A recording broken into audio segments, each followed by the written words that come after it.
L'acte de création est assez solitaire et en même temps, c'est ce qui va m'ouvrir en fait aux autres. Donc finalement, c'est beau. Nous sommes dans le lieu où je passe le plus de temps, c'est l'atelier. C'est là où tout se crée, où tous les possibles en fait sont possibles. Je travaille avec la feuille d'or, c'est quand même un médium assez connu. C'est utilisé aussi au Moyen-Âge lors justement des enluminures. Et ces enluminures ont un côté très contemporain, un côté très artistique, justement parce qu'il y a ce côté spontané finalement.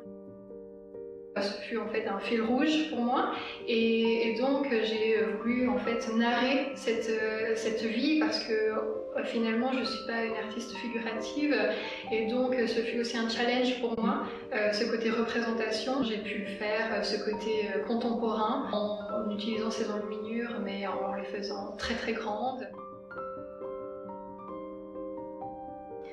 Alors j'ai envie de dire tout. Pour moi, cette exposition, ça m'a ouvert en fait tous les champs des possibles. C'est pour moi en tout cas une exposition qui m'a fait grandir par rapport à la technique aussi. Je me suis permise en fait des choses que je ne me permettais pas avant et ça m'a fait une autre dynamique, une autre façon aussi de travailler et aussi d'imaginer les œuvres.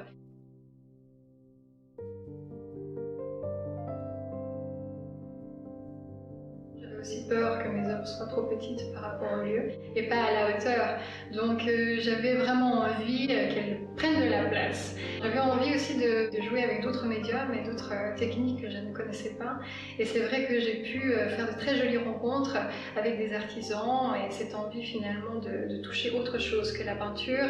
Je ne me suis pas donné de limite finalement et j'avais envie que la liberté en fait règne dans cette exposition. Je ne me sentais pas capable, avant, il y a quelques mois peut-être, de peindre des si grandes œuvres. Et j'avais envie finalement que ces enluminures soient vraiment un livre vivant et que les personnes puissent vraiment avoir ce côté immersif et s'immerger dans mes peintures. J'ai envie que les personnes voyagent à travers ces œuvres et rencontrent peut-être Pierre de Savoie. J'avais envie d'avoir un Pierre de Savoie contemporain et qui nous donne justement cette idée de temps qui est passé et de grandeur. Voilà. Et finalement, j'ai un peu voyagé aussi moi dans le temps et j'ai essayé de trouver des choses qui me ressemblaient. Il y avait une espèce de reflet qui pour moi était assez important parce que justement l'aspect de ne pas se perdre et d'être fidèle pour que l'œuvre finalement soit bien. Et ça, c'est vrai que c'est un grand défi.